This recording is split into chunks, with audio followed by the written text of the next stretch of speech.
लिलित, ये बंगला छोड़ो और अपने पुराने काम पर लौट आओ, समझी तुम?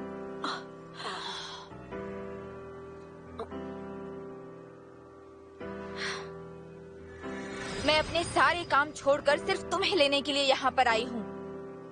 तुम्हें दोबारा देखकर अच्छा लगा।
यह है नात्सुमे नाकाशिमा। हम साथ में काम करते थे और मेरी क्लासमेट भी थी। काम करती थी? ये इंट्रो बाद में करवाना, पहले अपनी पैकिंग कर लो। ऐसे मत बोलो। तुम्हें यहाँ देखकर छोटे मालिक और मैं हम दोनों हैरान हैं। पहले पूरी बात क्या है वो तो समझाओ। मेरा लेटर पढ़ा नहीं क्या? सब लिखा तो था कि मैं तुम्हें वापस बुला रही हूँ। और मैंने जवाब भी दिया था कि मैं नहीं लौट सकती। मैं वो सब कुछ नहीं जानती। ये बच्चा तुम्हारा मालिक है, इसके पास तुम्हें देने के लिए पैसे कहाँ होंगे? पहले तो मैंने सिर्फ अफवाह सुनी थी, लेकिन अब मुझे सब कुछ साफ साफ दिखाई दे रहा है। यहाँ रहने का कोई मतलब नहीं है। इस बंगले में पैसे नहीं, सिर्फ परेशानियाँ हैं। देखो लिलित, मेरे साथ वापस चलो। बिल्कुल नहीं। तुम भूल गई इस बंगले का मालिक मैं हूँ और लिलित मेरी फैमिली मेंबर है। तुम इसे यहाँ से प्लीज अपने साथ मत लेके जाओ। बात सिर्फ इतनी ही नहीं है। मुझे आखिरकार एहसास हुआ है कि लिलित मेरे लिए कितनी स्पेशल है। इसने तो मुझे अभी तक अपनी फीलिंग्स भी नहीं बताई। सच में ये तो सिर्फ एक छोटा बच्चा ही है। इतना छोटा बच्चा घर का मालिक कैसे बन सकता है? जो भी कारण हो, यहाँ रुकने का कोई मतलब नहीं है, ये तो साफ है। तो इसी में तुम्हारी भलाई है कि तुम चुपचाप मेरे साथ घर वापस चलो। मेरी बात तुम्हें समझ में आ रही है कि नहीं? अगर ये पुराने काम पर आएगी तो इसे अच्छे पैसे मिलेंगे, क्योंकि हमारे वहाँ के मालिक बहुत पैसे वाले हैं। हमारा बंगला इस काल कोठरी से तो बहुत ही अच्छा है और आगे इसके फ्यूचर के लिए भी यही सही रहेगा। और वो सब छोड़ो, ये मुझे अकेला छोड़कर यहाँ रह भी नहीं सकती। मैं यहाँ हूँ क्योंकि मैं खुद यहाँ रहना चाहती हूँ। मैंने तुमसे पहले भी कहा कि मैं तुम्हारे साथ नहीं आ सकती। तुम्हें चाहे जितने खत भेजने हो भेज दो, मैं अपना मन नहीं बदलने वाली। लिलित, इतनी दूर यहाँ तक आने के लिए शुक्रिया, लेकिन प्लीज यहाँ से चली जाओ। मगर ऐसा क्यों? मैं तुम्हें इस बच्चे से कहीं ज्यादा अच्छे से जानती हूँ। जब से तुम गई हो तुम्हारे बारे में सोच रही हूँ। तुम्हारी परवाह इसलिए तुम्हें खत लिखा था। मुझे समझ नहीं आ रहा है तुम मेरे सामने इस छोटे बच्चे को क्यों चुन रही हो? छोटा बच्चा? तुम गलत कर रही हो। तुम्हें छोटे मालिक को इस तरह बुलाने का हक नहीं है। चलो मैं भी देख लूंगी कि ये बंगला और ये तुम्हारा छोटा मालिक क्या वाकई लायक है। मैं कुछ दिन यहाँ रुककर देखने वाली हूँ। कि तुम लायक हो या नहीं। मुझे भी तो पता चले तुम में क्या खासियत है। चलो पहले पढ़ाई से शुरू करते हैं। देखते हैं क्या तुम में वो नॉलेज और सेंसिबिलिटी है जो एक मालिक में होनी चाहिए।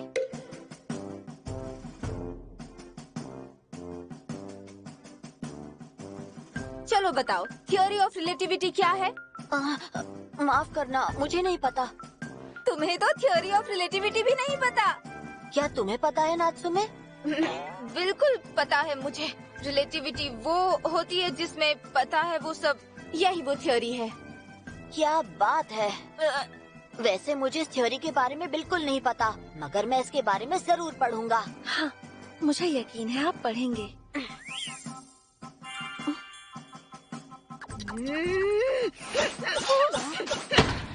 पढ़ लोगे और पढ़ाकू हो, इसका ये मतलब नहीं कि तुम इसके मालिक बनने के लायक हो। सबसे जरूरी और अहम चीज है ढेर सारा पैसा। पैसा? हाँ बिल्कुल। है तुम्हारे पास? मेरे पास पैसे तो नहीं है। उम्मीद करना ही बेकार है। मालिक की जिम्मेदारी है अपने नौकरों के लिए पैसे मैनेज करना। क्या मैनेज? ये देखो, मैं हर महीने इस पिगी बैंक में पैसे जमा करता हूँ। ये तो सिर्फ चिल्लर है। हाँ, पता है ये अभी काफी नहीं है, मगर मुझे उम्मीद है कि मैं लिलित के लिए एक दिन एक बढ़िया तोहफा खरीद पाऊंगा। छोटे मालिक, पैसे तो मेरे पास भी हैं, लेकिन मुझे याद है तुम्हें शॉपिंग करना बहुत पसंद है। मैं हमेशा तुम्हारे साथ शॉपिंग पर जाया करती थी। हाँ, मुझे खुद पर पैसे खर्च करने की आदत है, पर तुम क्या समझोगी इस बात को? नात्सुमे, क्या तुम ठीक हो? कांच के टुकड़े हर तरफ बिखरे हैं। पीछे रहो वरना चोट लग जाएगी। मैं जाकर झाड़ू लेकर आती हूँ। शुक्रिया लिलित। तुम्हें चोट तो नहीं लगी ना? नहीं। ये तो अच्छी बात है। तुम्हें हो क्या गया है?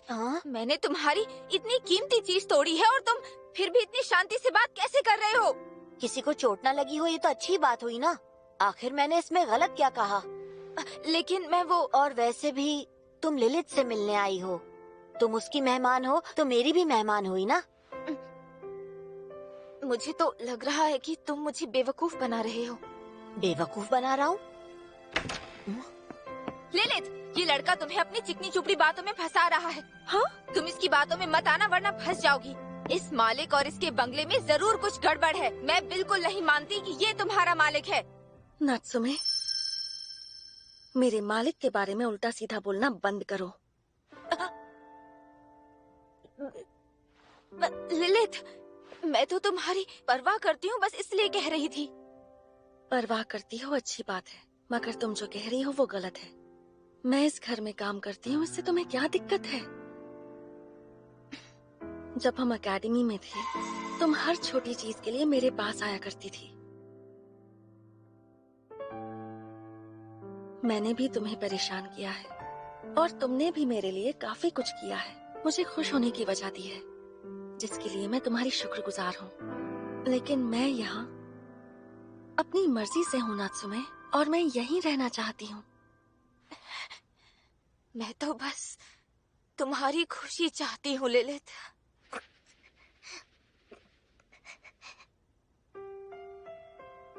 हर किसी का इजहार करने का तरीका अलग होता है यूरी। कुछ लोग जानबूझकर गुस्सैल बर्ताव करते हैं क्योंकि वो हर किसी से अपने प्यार का इजहार नहीं कर पाते। मगर कोई ऐसा क्यों करेगा भला? क्योंकि ये एक ऐसा सीक्रेट है जो हम इंसानों के दिल में बसा है यूरी। क्या ये बात पॉसिबल है कि तुम लिलित से प्यार करती हो नात्सुमे? क्या बकवास कर रहे हो? बिल्कुल भी नहीं, हरगिज़ नहीं, ऐसा नहीं हो सकता। क्या तुम्हें यकीन है? तुम इतनी दूर लिलित की खातिर आई हो क्योंकि तुम्हें इसकी बहुत परवाह है। जो भी कारण हो, यहाँ रुकने का कोई मतलब नहीं है, ये तो साफ है। मैं तुम्हें इस बच्चे से कहीं ज्यादा अच्छे से जानती हूँ। जब से गई हूँ तुम्हारे बारे में ही सोचती हूँ। मैं तो बस तुम्हारी खुशी चाहती हूँ लिलित। ये लिलित के लिए तुम्हारा प्यार नहीं है तो क्या है? क्या? मैं लिलित से बहुत प्यार करता हूँ, इसलिए मैं चाहता हूँ कि वो यहीं पर रहे। क्या? तुम भी इसे अपने पास बुला रही हो क्योंकि तुम भी इससे प्यार करती हो। ये क्या बोल रहे हो? तो तुम ऐसी बात कैसे कह सकते हो? उम्र में इतने छोटे हो फिर भी ऐसी बातें करते हो, मुझे शर्मिंदा कर रहे हो। अपने दिल की बात बताना शर्मिंदा करना होता है?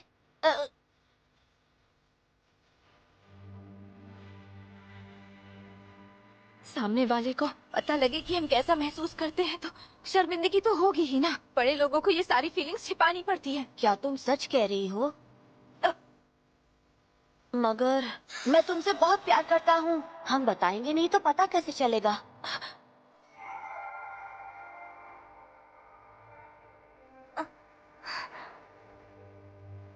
सही कहा तुमने। मैं लिलित को पसंद करती हूँ। मैं हर समय उसी के बारे में सोचती हूँ। मुझे उसकी बहुत फिक्र हो रही थी। यही सोच रही थी कि उसका बंगला कैसा होगा, उसका मालिक कैसा होगा, उसकी जिंदगी कैसी होगी, वो खुश है भी या नहीं। इसलिए मैं इसके लिए यहाँ इतनी दूर आई हूँ। नात्सुमे, मुझे माफ करना, मेरी वजह से तुम्हें परेशानी हुई, पर तुम्हारा बहुत बहुत शुक्रिया। पर लिलित, लेकिन मैं अभी तुम्हारे साथ नहीं आ सकती, माफ कर दो। देखो, प्यार का इजहार करके कोई फायदा नहीं है। तुमने मुझे अपनी बातों में उलझा दिया।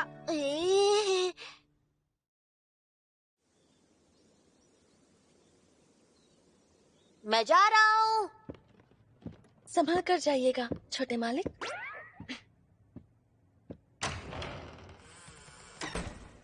अब चलो।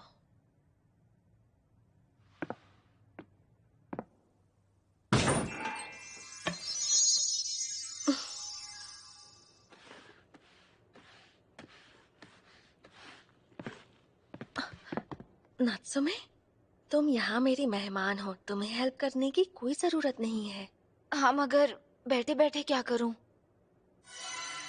हमारे बंगले में तो साफ सफाई के लिए इतने सारे नौकर थे। हम सबको बस एक एक काम दिया जाता था और बस वही करना होता था। पूरे घर की जिम्मेदारी हमारे सर पर नहीं थी और हम जल्दी फ्री हो जाते थे। ठीक है, देखते हैं ललित से किस तरह की मजदूरी करवाई जा रही है। ये बंगला भले ही छोटा हो, मगर काफी बड़ा एरिया कवर करना है। अकेले करना काफी मुश्किल होता होगा। ये सब करने की जरूरत नहीं है, प्लीज तुम रिलैक्स करो। अच्छा, ठीक है।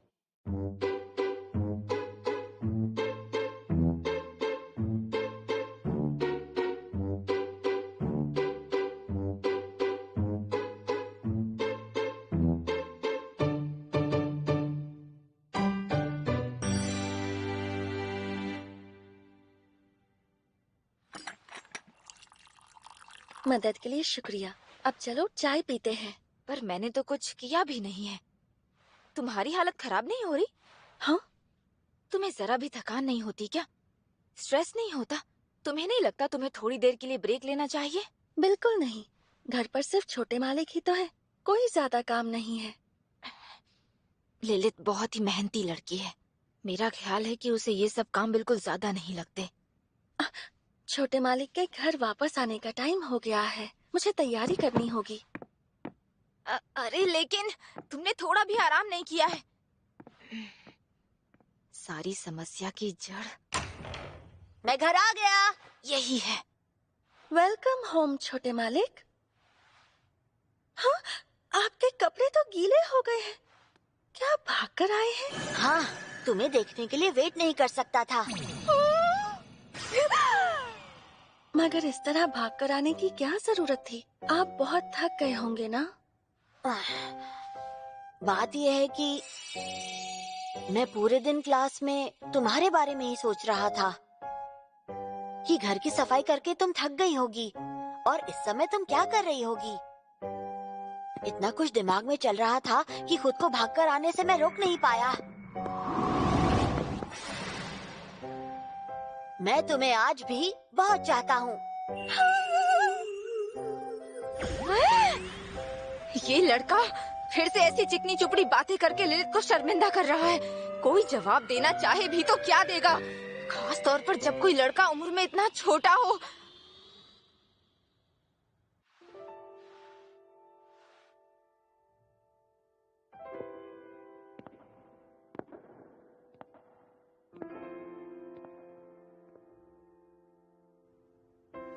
सही कह रही हूँ ना?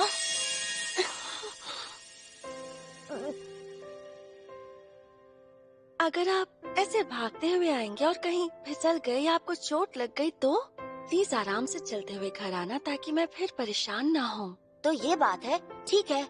कैसी हो तुम नात्सुमे? Welcome home. नात्सुमे, क्या हो गया? कुछ नहीं हुआ।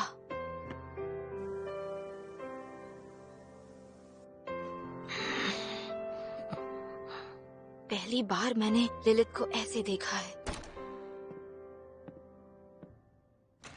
लिलित, मैं खाना बनाने में हेल्प करना चाहता हूँ। थैंक यू छोटे मालिक, लेकिन खाना ऑलमोस्ट बन गया है तो परेशान मत होइए। ठीक है।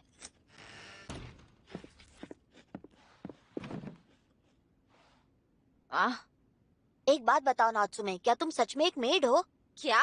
ये तुम क्यों पूछ रहे हो? तुम्हें देखता हूँ तो ऐसा बिल्कुल नहीं लगता कि तुम कोई मेड का काम कर सकती हो। तुम्हें ऐसा काम करते देखा भी नहीं। पर मैंने ये देखा कि तुम डिनर से पहले ब्रेकफास्ट कर रही थी। ब्रेकफास्ट का इससे क्या लेना देना है भला? मेरे कपड़े नहीं दिख रहे हैं तुम्हें? मैं एक मेड हूँ, तुम्हें यकीन हो या ना हो सकता है कि दिखाने के लिए पहने हो। आखिर तुम अपने आप को समझते क्या हो? रुको, मैं दिखाती हूँ तुम्हें। देखो अब।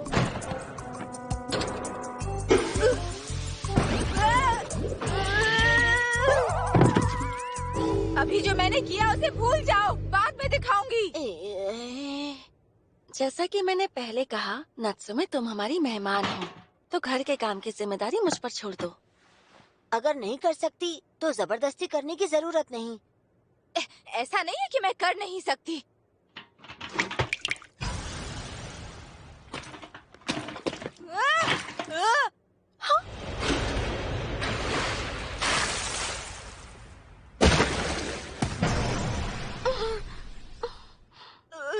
सॉरी लिलित, तुम ठीक तो हो ना? मैंने फिर से गड़बड़ कर दी। मैं इसे साफ करने के लिए कुछ लेकर आती हूँ। पुरानी यादें ताजा हो गई है ना नात्सुमे? क्या कहा? यादें? हाँ, ये हर बार काम करते वक्त गड़बड़ करती थी, हमेशा कुछ गिरा देती थी, ये काम बिगाड़ देती थी और मैं उसे ठीक करती थी।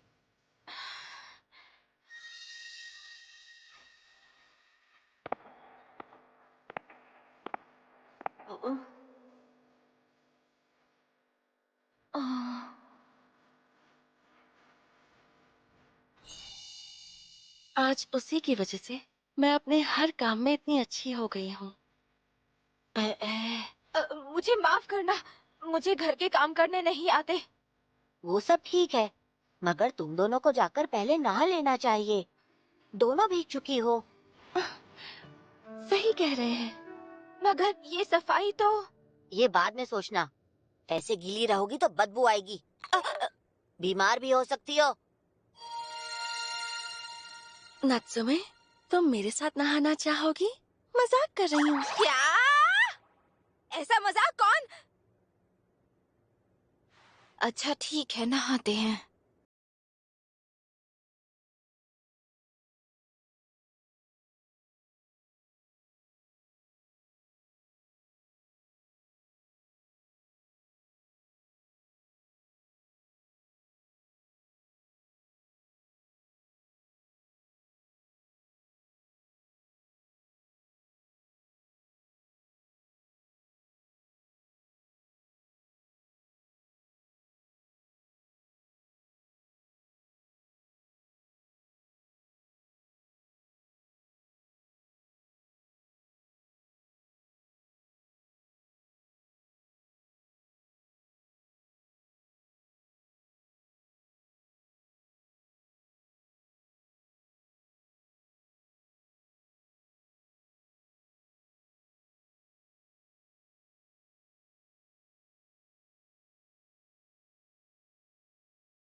का श्रेय उस बच्चे को भी जाता है।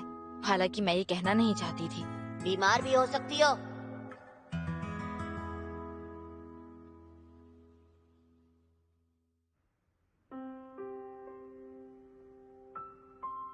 तुम दोनों इतने समय बाथरूम में क्या बातें कर रही थी, बताओ मुझे। बड़ों वाली बातें थी छोटे मालिक। क्या?